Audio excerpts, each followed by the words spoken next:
Good afternoon. In this video, we're going to go over this week's options watch list.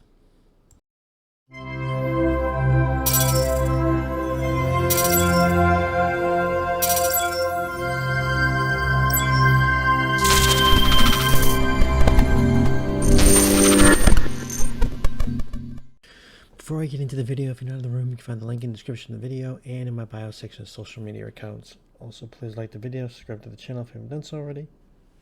Now, this is going to be a short week. Obviously, today is Labor Day. The market's closed, so it's going to be a short week. It's really not much going on this week.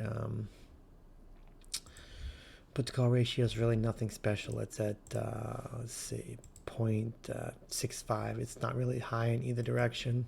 It's kind of in the middle. The economic calendar this week is kind of, not much going on even there either.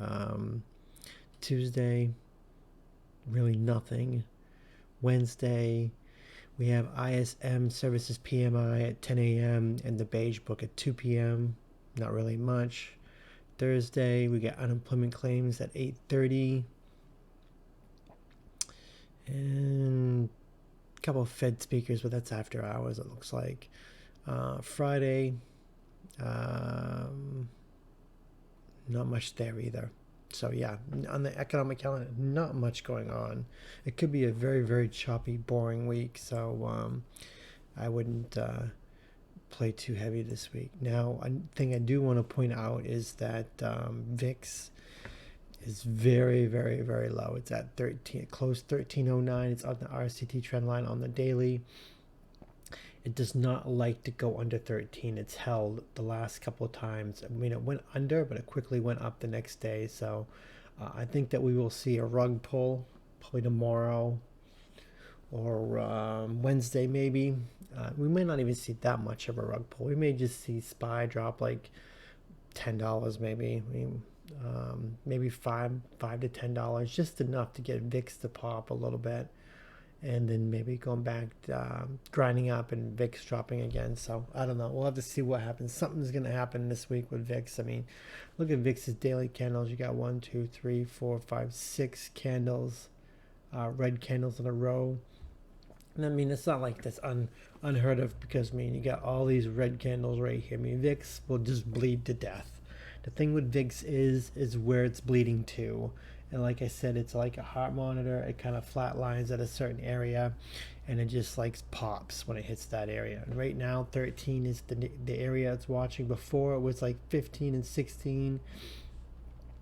As you can see, then over here was like 18. Then it was 20. So it picks these areas that it likes to flatten out at, but it has not gone below. Like, I mean, get over here, it was like under 12, then it was under 10. But yeah, you see it was under 8, but this was back when Obama was in office and stuff like that. But VIX didn't move much then. The floor back then was 10. So I remember because I was trading TVX all the time, shorting it anytime it popped. And the floor would be 10. Anytime it got under 10, market would eventually start dumping. But the point I'm trying to make is right now the floor is 13 until it's not. So I'm thinking something's going to end up happening tomorrow or the next day. How much SPY will drop, who knows? It could be a few dollars, it could be $10, $20. We'll just have to see. So VIX getting very, very low. Now VIX can get lower. I mean, the last time it was when was the last time this thing was below 12? Right over here. This is the last time it was below 12. I mean, below 13, which down here at 12, below 12. So yeah, it's got room to 12 if it wants to, if they really want to crush VIX more. But there's so much going on in the world.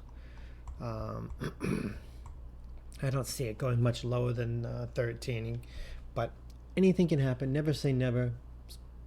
So while we talked about VIX, I'll bring up SPY. SPY is literally only a few stocks to look at. Nothing really looks good this week. Everything kind of looks kind of boring. But SPY had a strong weekly green candle. It's up here. It's at gap resistance. It rejected it and pulled back a little bit. So had a red day on Friday.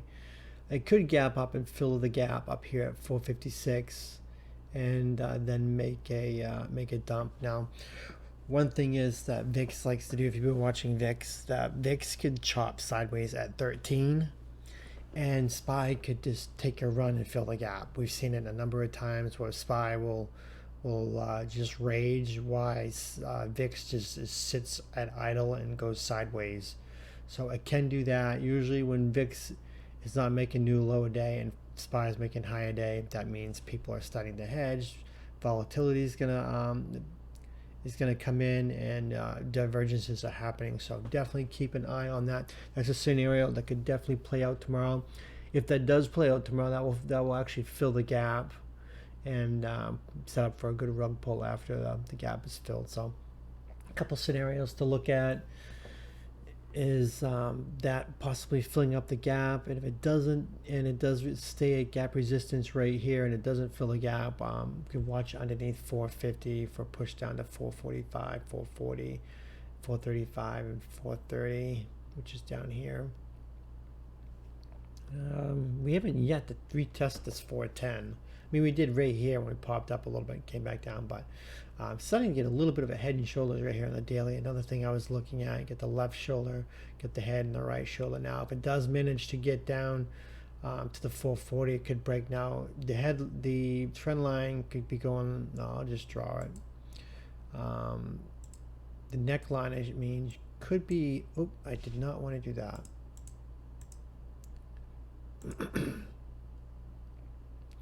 The neckline could be something along these lines, like it's kind of hard to draw. I mean, it could be like that, or it could be more or less up here. I mean, it depends on how you look at it.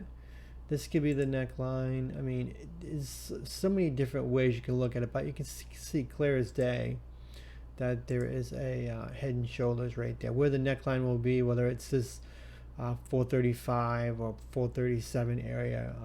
If it does break that, you can just say if it does break this 435 area, that something could end up happening on the head and shoulders. This head and shoulders is not a perfectly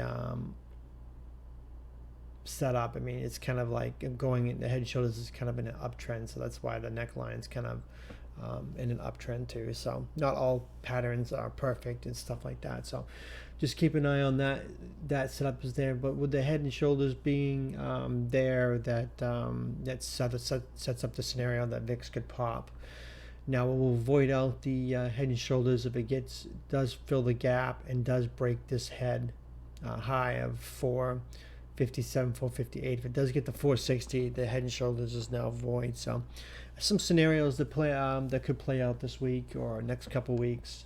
So definitely keep an eye on that. So I think that we're going to see something happen this week, hopefully. Home Depot, this looks like it wants to pop. It's flagging on the weekly. If it gets over this 335, we'll round up to 335. We could see a push to 340. And if Home Depot does pop, it likes to have a pretty strong pop.